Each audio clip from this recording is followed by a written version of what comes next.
Chaîne d'information, à savoir. Pour réaliser sa fonction d'usage, un système technique a besoin d'une chaîne d'information associée à la partie commande. Elle est composée de plusieurs blocs fonctionnels. Dans le schéma global d'un système, la chaîne d'information est la partie qui sert à capter les consignes de l'utilisateur et les informations extérieures au système, à effectuer des traitements, et enfin communiquer des informations pour l'utilisateur et fournir des ordres à la chaîne d'énergie.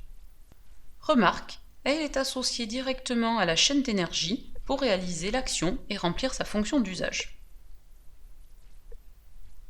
La chaîne d'information se décompose en plusieurs blocs fonctionnels.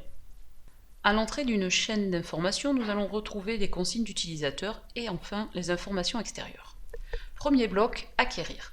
Cette fonction transforme une grandeur physique détectée dans l'environnement du capteur en une information sous forme d'un signal électrique. Traiter, cette fonction exécute les algorithmes permettant de résoudre un problème et d'obtenir un résultat conforme à la fonction d'usage. Communiquer, cette fonction assure le transfert des informations vers un utilisateur humain ou vers la chaîne d'énergie d'un objet technique sous forme d'ordre. En sortie de la chaîne d'information, nous retrouvons les signaux pour les utilisateurs et surtout les ordres vers la chaîne d'énergie. Lorsqu'on analyse le fonctionnement de la structure d'un système, on identifie les composants de la chaîne d'information. Pour acquérir les informations, on trouve des capteurs. On peut rencontrer des capteurs de fin de course, pour le portail, ou encore des capteurs à ultrasons. Pour traiter, on trouve des microcontrôleurs et surtout les programmes.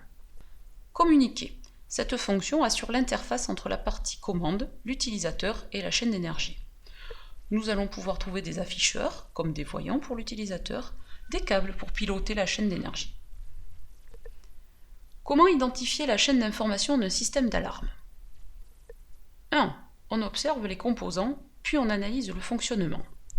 Lorsqu'un intrus est détecté par les détecteurs de mouvement, la centrale sans fil ordonne à la sirène d'émettre un signal sonore. 2. On repère les composants d'acquisition, de traitement et de communication. Les détecteurs de mouvement permettent d'acquérir l'information d'une intrusion en cours, puis la centrale sans fil traite l'information reçue, puis communique par onde radio à la sirène auto-alimentée de fonctionner. 3. On complète les 3 blocs fonctionnels de la chaîne d'information en indiquant les composants, puis les informations et signaux qui circulent. Partons des détecteurs de mouvement. Le mouvement sera en entrée de la partie acquérir et sera traité sous forme d'information de type intrusion. Un signal électrique sera envoyé à la partie traitée, donc la centrale sans fil va traiter cette information. La sirène auto-alimentée reçoit ce signal électrique et va communiquer une information de type alerte sous forme de signal sonore. Synthèse. Pour réaliser sa fonction d'usage, un système technique a besoin d'une chaîne d'information associée à la partie commande. Elle est composée de plusieurs blocs fonctionnels.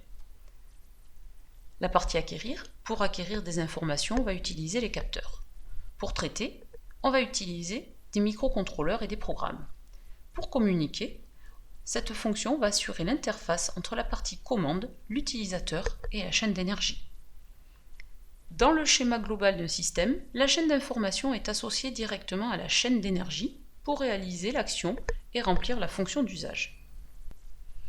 À retenir, une information est un message à communiquer et un signal, sonore ou lumineux, est le support physique qui va porter une information.